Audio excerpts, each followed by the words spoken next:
Happy New Year, very beautiful community.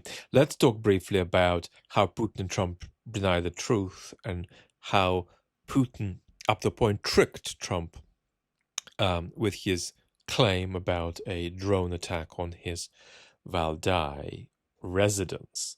So let's get a little bit geeky, but briefly, so that we understand the kind of actors that are talking to each other when Trump and Putin communicate and how we can categorize them. So let's have a look at this together, beautiful community. So we're going to split political speech into two loose categories: representative political speech and post-truth political speech. Representative political speech is truthful or untruthful, but it is not categorically untruthful. It does not seek to undermine the very category of truth claims and erase the very difference between truth and lies. So we've got three categories of politician in the representational political speech category. The first are truth-teller politicians. These are not politicians who do not lie. They're politicians who lie with a realistically palatable level of frequency, right? A certain degree of deception is just a byproduct of operating effectively in positions of high power. Then there are liar politicians. Liar politicians are politicians who lie too much and too frequently and too grievously for us to be remotely okay with it. Now, then there are instrumental speech as political technology politicians. And here what's very important is that for the liar, telling the truth is still the default, which they excessively and inappropriately violate. So for the liar, the question is, should I lie on this occasion? And the answer is all too often, well, yes, why not? I should go for it. But for the instrumental speech as political technology politician, the question doesn't really arise, should I lie this time? The question just becomes, what is the most effective thing for me to say? What is the most politically effective way for me to staple words together and emit them? Now, you might say that analytically, you could still categorize instrumental political speech as just a form of lying that goes very far. But I want to make the distinction between them because there is a difference in orientation. Then the next category is a category of categorical denial of truth. So this is post-truth political speech. And the only category of politician that I've put beneath it is the post-truth politician. And the post-truth politician, as we know, is somebody who doesn't tell you the truth about the width and depth of the river, who doesn't lie about the width or depth of the river too grievously and too frequently, like the lie would, and who doesn't instrumentalize conversations about the depth of the river, who doesn't wake up and say, well, it's 7:51 a.m. on a Tuesday, and therefore the most effective thing today is to say that X is the width of the river, even though it isn't, and Y is the depth of the river, even though it isn't. So there's a kind of a further departure from truthfulness in instrumental speech over liar speech, but it is still representational political speech because it doesn't categorically undermine the difference between lies and truth in general. And then the fourth category of political speech is, as we just said, post-truth political speech, where you say the depth of the river is 77 meters and 52 meters and 152 meters, and the breadth of the river is 7 different breadths, depending on what time of the week, what time of the day, and what day of the week it is. Now, each of these four categories of politician can speak in different kinds of regimes. So you could have a post-truth politician speaking in a post-truth speech regime. Or you could have a post-truth politician speaking in a representational speech regime. So where are Putin and Trump here? So Putin is clearly speaking in a post-truth regime. There is no doubt about that. So we look to the bottom and we say that clearly the Russian regime is not even remotely representational speech regime. It's a post-truth speech regime. Because they say that something that they didn't do, and that in fact it didn't happen, and that in fact it did happen, but somebody else did it, and that it did happen, but they didn't do it, and somebody else did it, but it wasn't really somebody else. It was yet another somebody else, not the first somebody else they mentioned, and then on that goes, and eventually it's the planet Jupiter did it, and then the planet Saturn did it, and the planet Saturn didn't do it, but its rings did. That's post-truth. That's the Kremlin way of communicating with the world. But that's not Putin's way of communicating with the world. Putin is actually an representational speech politician of the instrumental kind. For Putin, speech is just political technology.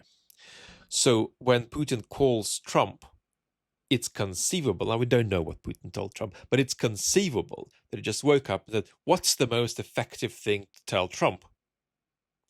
And it's just secondary whether it's true or not. Now, Putin might ask himself questions like, to what extent will I get away with this? But he won't essentially start with the question of, should I lie on this occasion?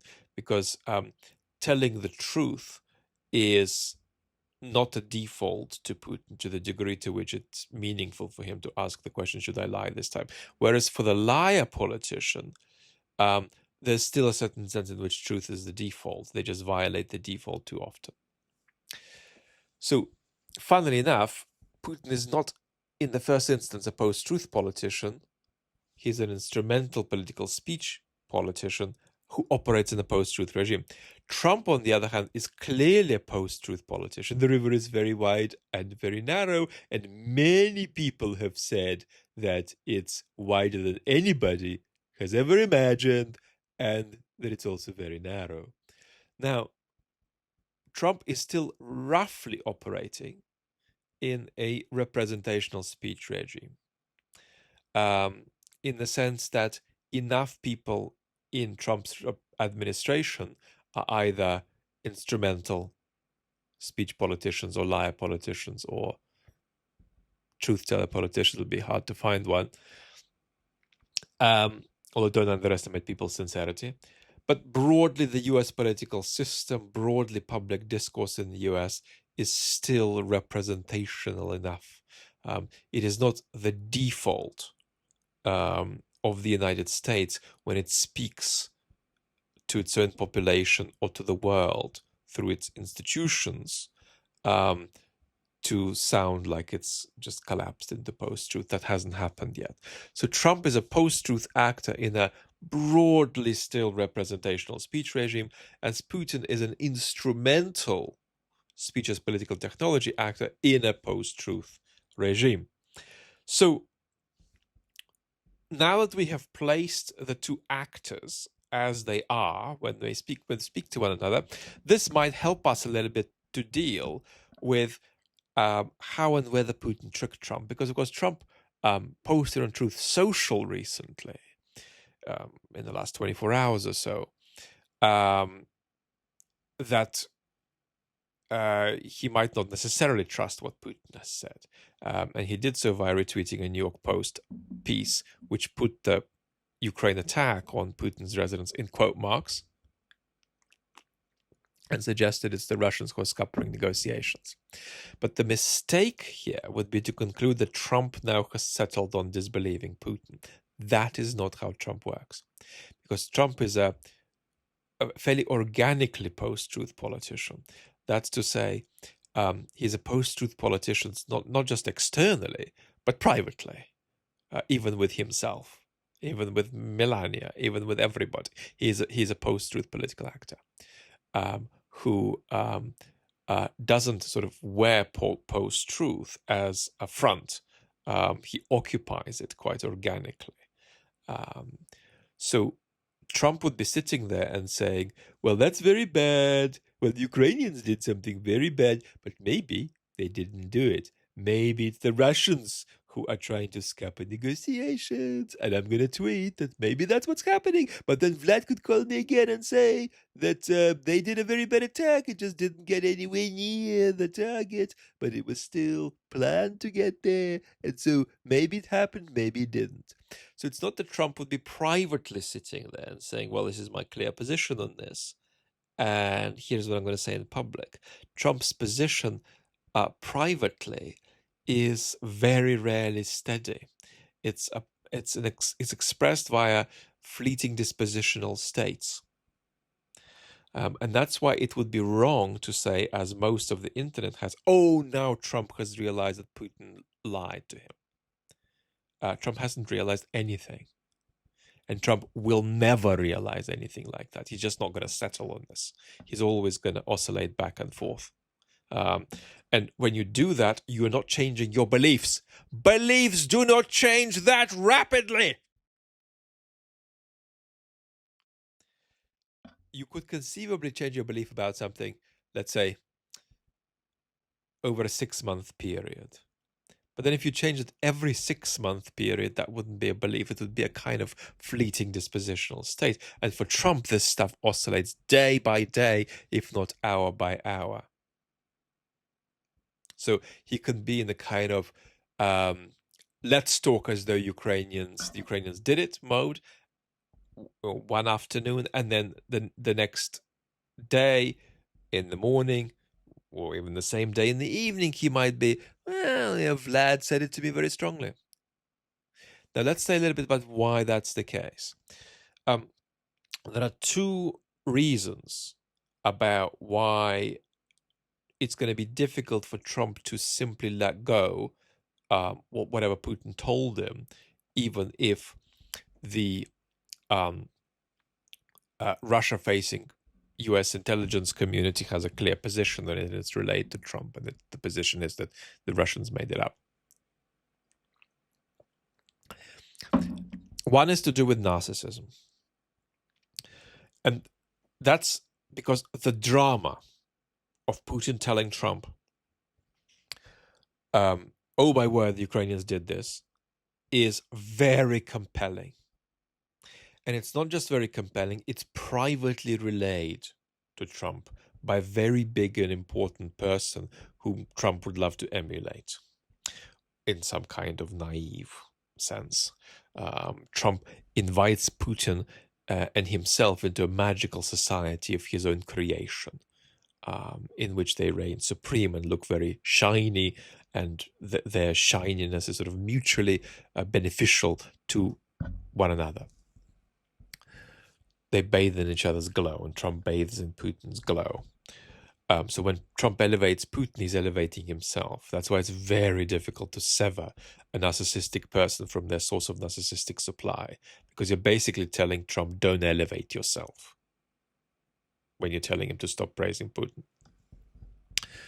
So it's a very dramatic event, and Trump is a person of importance in this event, where Putin calls him and tells him that this happened, and it's going to be very difficult for him to let it go.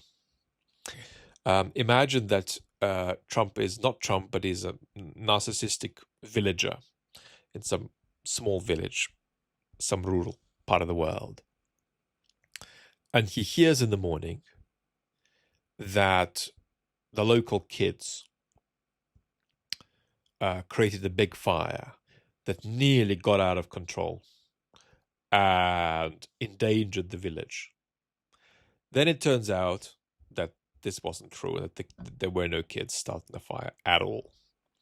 But Trump, being this villager, heard the story. It's a dramatic story. He has a kind of privileged access to it because someone told him.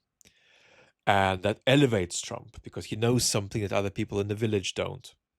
He knows something very dramatic. He knows something that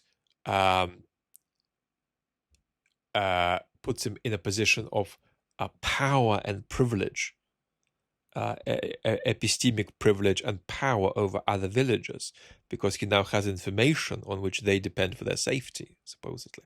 So this is very, very excitingly involved and dramatic for Trump the narcissist. So even though 10 villagers might come to him and say, well, actually, the kids weren't around and nobody started the fire, he'll still keep saying, but I heard about it very strongly, but I heard about it very firmly, but it was told especially to me. Yeah, it wasn't told to anybody else, it was told to me, and the fire was really big. They said it was really big, but the bigness of it is fictional. Well, they said it was very big.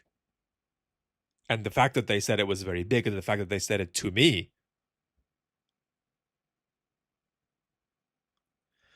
makes it difficult for me to start saying and kind of accepting that none of this happened. And then, in a way I won't elaborate now, there's also a neurodiversity element to Trump's experience that's very central to understanding him, but I won't elaborate on it now, which creates a situation where it's very hard for Trump to adjust. If Trump has been using a particular spoon and another spoon is brought to him, he might really struggle to deal with that transition. And that's why Trump is going to struggle to sort of get off the rails, if you like, of that Putin created for him on some particular instance about some particular issue. He can, but it's not natural, it's not easy, and he'll keep reverting back. Well, Vladimir said this to me, but my intelligent people are telling me that it's fake. Other people are telling me that it's fake. And if it's fake, it just means that Vlad lied to me and just means that he doesn't want to stop the war. But I have a very good relationship with him. And we survived Russiagate together. And I don't like Zelensky because he is uncouth and unacceptable. So Vlad's a very strong guy. He did say it to me. And I'm not sure why he'd be lying. So I don't know what's going on. We might never figure out what's going on. But most of Vlad's claims look acceptable to me about how he wants the war to end, and Ukraine is not accepting them. And I'd put more pressure on Ukraine if I could, but I can't. And he did call me. I mean, he called me before and after, and we had a very good conversation. It was and he said beautiful things. And I said some beautiful things to him, which he probably liked. He didn't say he liked them, but he probably liked them very much because I'm very good at saying beautiful things to people. Donald, where are you? You've completely lost track. You've just been told this thing didn't happen. Yeah, I can hear you saying it didn't happen, but I did have a very good conversation with him. Donald, you may have had a good conversation with him, but we are telling you this didn't happen. Yeah, you're saying that this didn't happen, but we have to figure out where we're going to be tomorrow, because I have a very good relationship with him. This is fuzzy. Yes, you can have a good relationship with him, but why don't you just say that you have a good relationship with him, but this didn't happen? Well, you're saying it didn't happen. I hear that you're saying it didn't happen. I'm sure you're saying it very, very nicely, very strongly. It's perfectly said. But I also am going to say some very strong things. So you see what I mean? You can't epistemically insert yourself into this dynamic, right? It doesn't let you in. Or if it lets you in, it sort of mills over whatever you've said, and you feel you're reverting to zero again. And there's a narcissistic mechanism, and there is a second mechanism that I've just briefly touched on that also contributes to this incapacity for Trump to avoid reversion to where he started, even if evidence comes along to suggest that he should stop reverting to it. So that's where we are. Specifically on this, but more generally, keep in mind that as citizens, you will increasingly need taxonomies over the particular deceptive qualities of your political actors. And that's why I've started this sort of play activity for us, where we do a little bit of mapping of different categories of aversion to truth telling in public life. Lots of love. Talk very soon.